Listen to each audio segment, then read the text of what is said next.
Good day, students.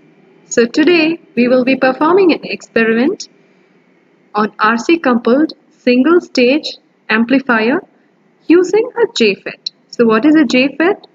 JFET is nothing but a junction field effect transistor is wiring of an RC coupled single stage JFET amplifier and determination of the gain frequency response. Also, the input and output impedances have to be found out, and this is a hardwired experiments that you perform it in the lab. Single stage refers to you having a single amplification element like a BJT or an FET or a JFET. Okay, you have a single stage amplification. You could have multiple stages, 2 stage, 3 stage. That is, the output of one stage is given to the next stage. That is called as multiple stages. So right now we are restricting ourselves to a single stage amplification, and the coupling is using R and C values, that is resistance and capacitance values, and you perform the amplification using devices like BJT or FETs. Once we perform amplification, when we plot a gain versus frequency graph, we get the gain frequency response. That is, for what range of frequencies you're getting, we try to find out for what range of frequencies you're going to have maximum gain. Okay, from the graph we can infer a lot of things like the cutoff frequencies, lower and upper cutoff frequencies. At the same time, we can find out the bandwidth of operation, and apart from that, we can also find out the current and voltage requirements for all these devices for any experiment you take.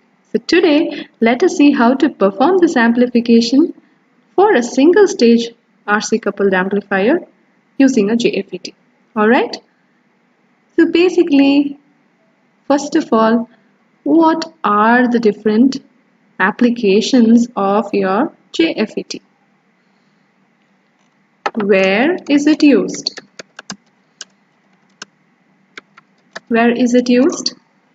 But in many ways, your JFET is much better or efficient compared to your BJT. Definitely, it's used for amplifiers and also for something called as voltage controlled resistors. So we will be seeing how it is used in amplification. In order to understand the working of a JFET, we consider a simple analogy wherein we consider an overhead tank from where the water comes in to a tap, and the valve of the tap is considered as your gate and the sink is considered as your drain. So by controlling this valve or the pressure in the valve, we will be able to control the flow of water. The flow of water is analogous to the flow of electrons or the current. So now if we control the pressure that we apply at the gate, what happens? The flow of water may decrease or increase. Similarly, even in a JFET, if we control the gate to source voltage, that is, we are restricting the flow of electrons by controlling the voltage. That is, to keep on increasing the reverse bias by giving a reverse bias voltage, you keep on increasing the depletion region, thereby the flow of electrons is controlled. If you increase the width of the depletion region, this width that you see, this width that you see here, this width can go on increasing. Okay, the width can go on increasing, and when the width of this depletion region at both the p-n junctions goes on increasing, what happens here? The flow of electrons is restricted. JFET and a p-channel JFET. Now, what do you mean by an n-channel JFET and p-channel JFET? There is very less area in the substrate, n-type substrate, for your electrons to flow. So in our experiment, we are considering an n-channel JFET, and the analogy is very simple to understand. So as we vary the gate to source voltage, the flow of electrons is also restricted. So we can control, that is why it is called a voltage control device. And all the current goes to the drain. Even here the same thing happens. We use an FET or a JFET BFW10, which is an N-channel JFET. We have different resistors, capacitors, power supply, signal generator, CRO, DRB, and a springboard. The analogous quantities are mentioned here. Gate is similar to base, drain is similar to the collector. Just like the BJT experiment, the more or less the connections are similar because we have connected the circuit in voltage divider bias. So you can see this is the circuit diagram. We apply an input voltage of roughly 500 millivolts and it is connected in voltage that is applied over here, that is across the gate, is calculated using the voltage division rule. That would be, this is your VDD, that is 10 volts. Ideally for the design purpose we consider VDD by 2. So VDD into R1 by R1 plus R2 gives the voltage that appears across the gate. We'll be using that in our design. So this is your circuit diagram. The top view, source, drain and gate in clockwise direction. Even in the practical circuit, we'll be seeing this. So this is the design equations. We consider VDD is equal to VDD by 2. The voltage was 10 volts. This is VDD by 2. Ideally, for a let us consider a small drain current of 2 milliamps. The drain current is initially very less. And as I told you, we are operating in the reverse bias region in order to see the flow of the current or measure the flow of the current. Alright. So IDSS for a transistor or for an FET, JFET, it is given as 10 milliamps for this particular transistor JFET, that is 10 milliamps. What is IDSS? It is the current when zero voltage VGS value, there is zero gate to source voltage applied. The current that flows from the drain to source is shown or denoted as IDSS. Okay, that is measured and it will be standard for a particular, generally for the purpose of design we consider it as a very standard value. Roughly it will be this much, 10 milliamps. This is your equation to find out your drain current. ID is equal to IDSS into 1 minus VGS by VP. VP you can see is a negative value because we are operating in the reverse bias region. So substituting all this, we find out the value of VGS, and from there we also calculate the value of RS. RS is this resistance that you have, RS. So RS plus RD is the resistance across the output into 2 milliamps plus phi equal to 10. So we actually want to calculate the value of this resistance RD. We already know the value of RS and hence we find out the value of RD. Okay. From the diagram we know that the total voltage that appears across VGS plus VG across the gate. VG denotes the voltage from gate to the ground.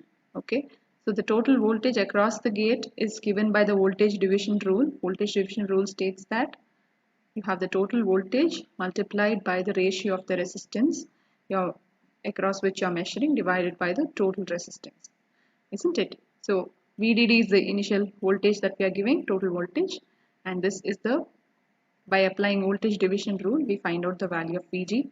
Again we know the values for these, we substitute those and we get the ratio of R2 by R1. Once we get that, we choose one particular resistance value. This is mega ohms. R1 is 1 mega ohm and R2, by substituting in this ratio we get roughly 33 kilo ohms. We choose the standard value. So this is mega ohms. Alright. Graph, output voltage we tabulate and we plot a graph of frequency versus the gain, and gain in dB is plotted because this must be plotted on a semi-log sheet. Okay, so we vary the frequency from a very low value in hertz.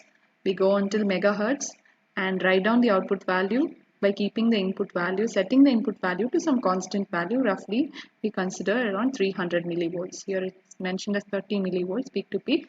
That was what we took for BJT. So output gain is given in dB as some. We calculate the gain in dB. It is 20 log of V naught by Vi value. Okay, so to find out the cutoff frequency, upper cutoff and lower cutoff frequencies, once we plot the graph, or even without plotting the graph, you take 0.707. Okay, that is the half power frequency value or the 3 dB value. Take 0.707 of your maximum voltage or this gain and find out for which particular frequency value you're able to get that in the lower half and the upper half. That will give you your FL and FH even without plotting the graph. Okay, that is one way to manually do it, or else you can plot the graph and roughly you can find the mid-band value, the maximum value, take 3 dB of that and pull down the graph on the x-axis, find out FL, and shown here is the experimental setup for our RC coupled amplifier using a JFET. You can see a JFET or a junction field effect transistor is connected here. Your JFET as shown is connected in voltage divider bias configuration, and the input voltage is given via a coupling capacitor of 0.1 microfarad, and across the drain we take the output via a coupling capacitor of 0.1 microfarad. So you can see this is your JFET facing upwards. So from the notch, you can see the notch. From the notch, you go in the clockwise direction. This is the source, the drain, and the gate. So here you can see across the gate and the source, we have given the input. The input voltage is given around 500 millivolts. You can see the input voltage is kept around 500 millivolts. See, this is pointing to 0.5 over here, and there is single division.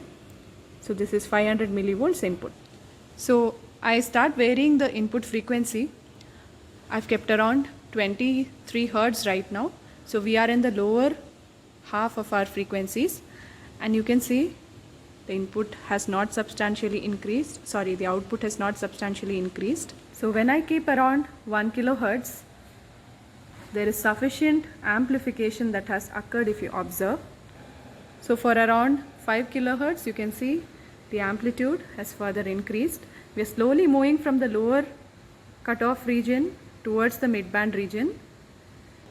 Again, we further keep on increasing the frequency values and see the output voltage. It has further increased. So for the input set for around 0.5 volts or 500 millivolts, you can see the output is around 1.5 volts. So there is sufficient amplification happening. So this is your mid-band region of around 1.5 volts. We have reached a maximum value of the output voltage. Further we increase the frequency value. You can see what is happening. We are in the constant region. It is still the same, 1.5 volts. Again, the reading is 307.5 kilohertz, and we are still in the mid-band region. So if I keep it around 1 megahertz, you can see the value has reduced. So we are moving towards, from the mid-band region, we are moving towards the upper cutoff frequency, and I further increase the value around 3 megahertz. It has sufficiently decreased. So if your frequency response looks like this, that is your gain versus frequency graph. You go on plotting the values. As you remember, we started off with around 23 Hertz, we moved to the midband region around 1 to 2 kilohertz, and we remained around till around 2 megahertz. We were almost in the midband region, and slowly as we increased beyond 2 megahertz, it decreased, and we were in the upper half of the frequencies. So now, just like you had done for your BJT experiment, you can plot the gain versus frequency graph. So the input voltage which we had set was 500 millivolts, and frequency readings we start with 23 Hertz, and output voltage readings we take. Then we calculate the gain, that is V0 by Vi, and gain in dB, as you all know, it is nothing but 20 log of this value, whatever you get in this column. So for a JFET, the curve will be much more steeper. Sorry, the curve is going to be very wide. That is, you will have a very wide bandwidth. How do you calculate this bandwidth? Take 0.707 of the maximum gain value, or in the midband region gain. Take 0.707 of that and extend it towards your frequency graph, towards the x-axis, and find out your lower cutoff frequency and the upper cutoff frequency. Subtract FH minus FL and you get your bandwidth. In order to find the input impedance of the circuit, we connect a decade resistance box, or a DRB, which is nothing but a variable resistor. You can vary the values starting from 100 kilo ohms until 10 ohms in multiples of these. Okay, this is connected across the input, that is your gate source junction, and we continuously vary the values of the DRB such that the output voltage what we had, the maximum output voltage that we were getting was around 1.5 volts. So we need to get exactly half of the output voltage to find out the input impedance. To find the input impedance, what do? We continuously vary all the different knobs of the DRB, and continuously by trial and error check whether we are obtaining half of the maximum output voltage, that is the voltage at the midband region. So here it is around 100 kilo ohm into, this is 100 kilo ohm into 1, that is 100 kilo ohm, plus 10 kilo ohm into 1, that is again 100 kilo ohm. So 100 kilo ohm, so you have 100 kilo ohm plus another 100 kilo ohm, 200 kilo ohm, plus another 10 into 1k, that is 10k, plus 10 into 100 ohm, that is 1000 ohm or 1k. So again you have 10k, 1k, and 10 into 10, that is 100 ohms. So you add all this is your input impedance is calculated like this. So the multiplication factor and the value, so 100 into 1 kilo ohms, so that is 100 kilo ohm, 10 into 10 kilo ohm, that is 100 kilo ohm, next 10 into 1 kilo, that is 10 kilo ohm, 100 into 10, that is 1000 ohms, nothing but 1 kilo ohm, again you have 10 into 10, that is 100 ohms, 1 into 10, that is 10 ohms. So you add everything, you get 211 kilo ohm plus another 110 ohms, roughly you get around 211 kilo ohms. So for this value of input impedance, we are getting exactly half the value of the output. You can see it is around 0.75. This is kept at 0.5. So around 0.75 value we are getting. In order to find the output impedance, we keep the DRB across the drain and we connect maximum values initially. We keep all the knobs to its maximum, that is say 100k, we keep it to 10, everything we keep it to its maximum value. The voltage is still at 1.5 volts, so we would want to further keep on decreasing the DRB value such that this will reduce to 0.75 volts. the DRB value is being decreased continuously, and we by trial and error observe the output voltage whether it has reached 0.75 volt. So for around 110 ohms in the DRB, by trial and error we have got the output voltage to be around 0.75 volts. It's kept to 0.5, you can see we get around 0.75 volts. So this is the output impedance.